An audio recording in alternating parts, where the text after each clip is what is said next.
Hello friends, welcome back to my channel रूपार चैनले तुम्हादेरके अनेक अनेक स्वागत जानाচ্ছি। आशा करছি তোমরা সবাই ভালো আছো। আল্লাহর রহমতে আমিও ভালো আছি। তো দেখো, আজকে আমি একটা ইউনিক একটা রেসিপি নিয়ে এসেছি।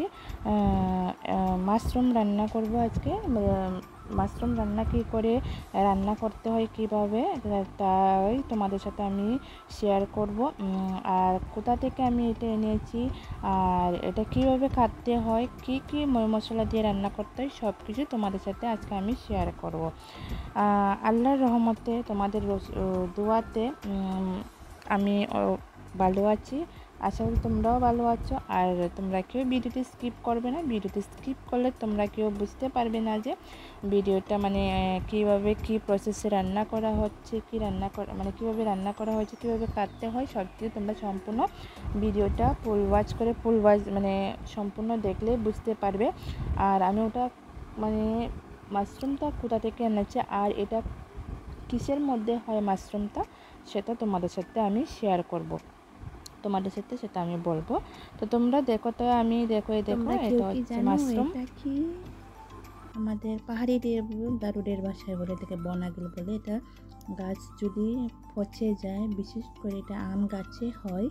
আম গাছ কেটে ফেলে দেওয়ার পর বৃষ্টি পরে পচে গেলে তখনই ফ্লাওয়ারটা হয়, অনেকে মাশরুম বলে।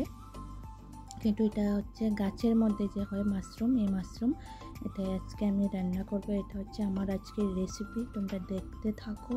এটা আমি কিভাবে রান্না করব, এটার ভিডিও আসবে। সবাই কিন্তু আমার পাশে থাকো, সবাই ভিডিওটাকে সাবস্ক্রাইব করে দিও, লাইক কমেন্ট করে সবাই জানিও কে কী বলে, সবাই মতামত জানাবে।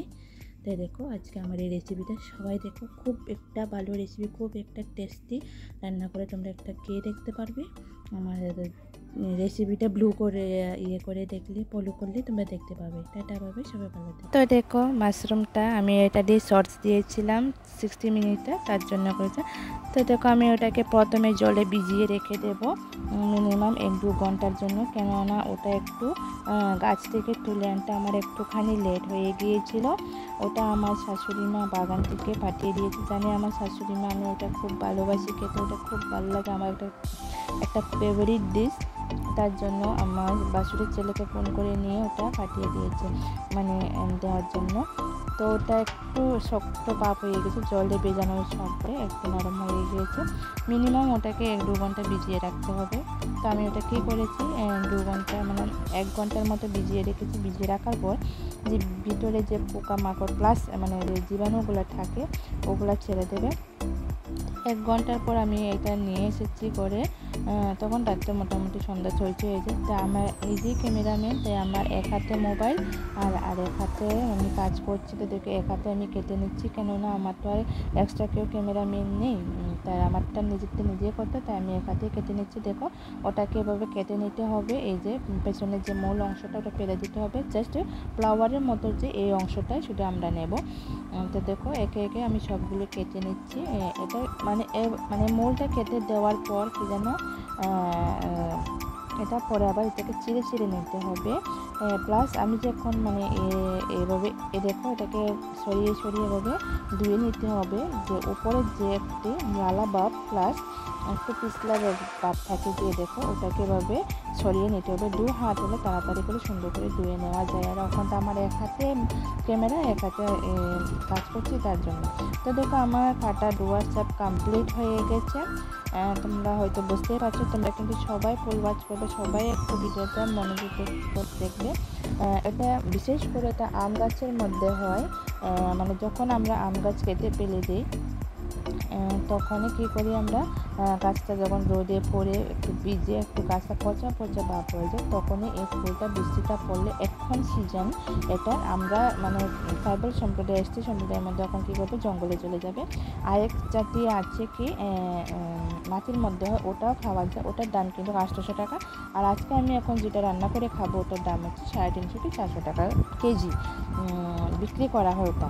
তো আমি এখানে মশলা টশলা সব করে নিয়েছি, আদা রসুন এরপর কাঁচা লঙ্কা সব একসাথে পেস্ট করে নিয়েছি।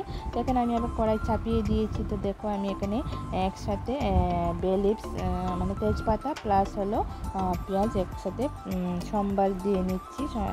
ওটাকে একবারে কষিয়ে নেব, আগে পেঁয়াজটাকে কষিয়ে নিয়ে তো কী করব, তো দেখো আমি এখানে জিরে গুঁড়ো, ধনে গুঁড়ো, হলুদের গুঁড়ো, লঙ্কা গুঁড়ো একসাথে নিয়েছি সবগুলোর পাউডারে মানে। তো এটাকে এখন আমি জল দিয়ে একটু মিক্সড করে ম্যারিনেট করে নেব, কেননা আমার মা দেখতাম যে আগে ছোটো থাকতে, মা বাবার বাড়ি থাকতে মা এভাবে মানে গুঁড়ো মশলাগুলো মানে সবগুলো একসাথে এভাবে নিয়ে জল দিয়ে একটু এভাবে ম্যারিনেট করে নিতে, এভাবে মিশিয়ে নিত জল দিয়ে। এরপর তো এটাকে গুলিয়ে এভাবে মিশিয়ে নেওয়ার পর কী করতে, এটাকে যে এখানে আমি পেঁয়াজ দিয়েছি ওখানে তেজপাতার সাথে ওঠার মধ্যে আমি ওটা দিয়ে দেব, মানে আগে দেব আদা রসুন যে পেস্ট করেছিলাম, কাঁচা লঙ্কা একসাথে এগুলা।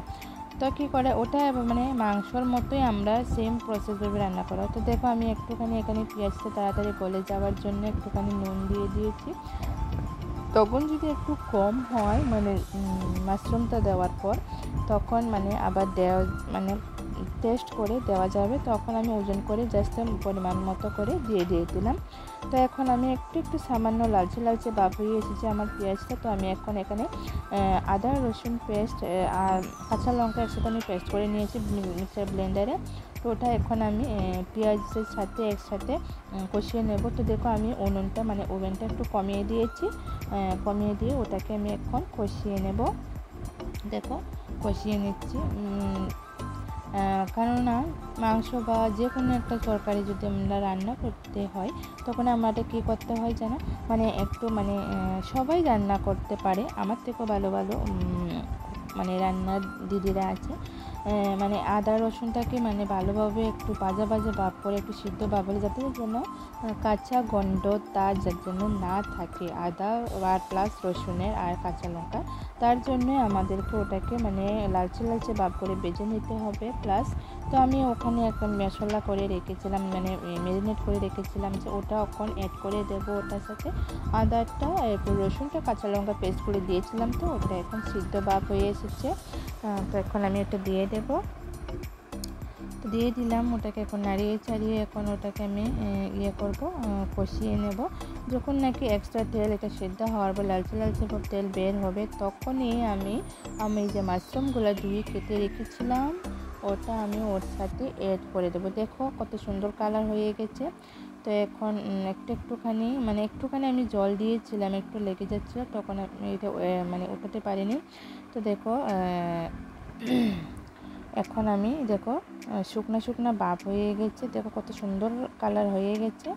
তো এখন এটার সাথে আমি এখন মানে মাশরুমটা অ্যাড করে দেব, ভাজা ভাব হয়ে গেছে। তো দেখো একটু করে দিয়ে দিচ্ছি, কি সুন্দর সাদা দেখতে, কিন্তু মাংসকেও হার মানাবে আমার এই মাশরুমের রেসিপিটা। তোমরা যদি যারা না খেয়ে থাকো তোমরা অবশ্যই এটা একবার ট্রাই করে দেখতে পারো।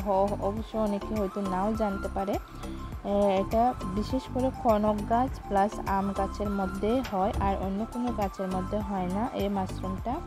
তো দেখো আমি সবগুলো একসাথে দিয়ে দিয়েছি,